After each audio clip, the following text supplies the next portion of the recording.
কুমিল্লার মুরাদনগরে গৃহবধূকে ধর্ষণের ঘটনায় প্রধান আসামি ফজর আলীকে রাজধানীর সায়েদাবাদ থেকে গ্রেপ্তার করা হয়েছে। এদিকে ভিডিও ধারণ করে ভাইরাল করার দায়ে ধরা হয়েছে আরও 4 জনকে। প্রধান আসামি ফজর আওয়ামী লীগের রাজনীতির সাথে জড়িত বলে জানিয়েছে পুলিশ। শুধু গ্রেপ্তার নয়, দ্রুত বিচার নিশ্চিতের দাবি এলাকাবাসীর।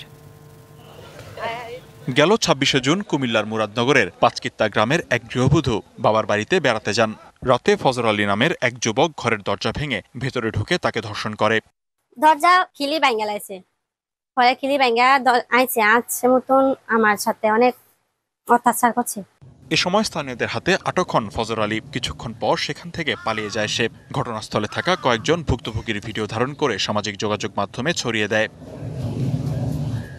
এই ঘটনায় মামলা হলেও অনেকটা নীরব ছিল প্রশাসন। সামাজিক যোগাযোগ মাধ্যমে ভিডিও ভাইরাল হবার পর দেশজুড়ে নিন্দার ঝড় ওঠে। দাবি জানানো হয় জড়িতদের গ্রেপ্তারের।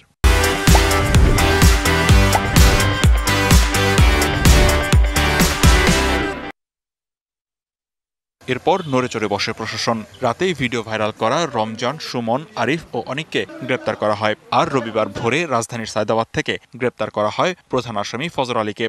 ফজর আলী তাকে দরজা খুলতে বলে সে দরজা না খুললে সেই দরজা ভাঙা প্রবেশ করিয়া ধর্ষণের ঘটনা সংঘটিত হয়। কোনোরকম তারা টের পেয়ে তারা এই ঘরের ভিতর ঢুকে তাকে তাদের এই অবস্থা দেখিয়ে তারপর তাদের সাথে খারাপ আচরণ করে এবং ছবি তোলে, মারপিট করে। ফজর আলীর রাজনীতি পরিচয় এখনো পাওয়া যায় নাই, তবে সে আওয়ামী লীগের সাথে জড়িত ছিল বলিয়া জানা যায়। এমন ঘটনায় বাকরুদ্ধ এলাকাবাসী। জড়িতদের দ্রুত বিচারের আওতায় আনার দাবি তাদের। সঠিক তথ্যটা বা যে তদন্ত করে যে ইয়াটা হয় এটা আমরা সঠিক বিচার চাই। আমরা গ্রামবাসী যে প্রকৃত অপরাধী তার বিচার চাই আমরা। ভুক্তভোগী নারী 2 সন্তানের জননী, তার স্বামী দুবাই প্রবাসী। DBC news desk.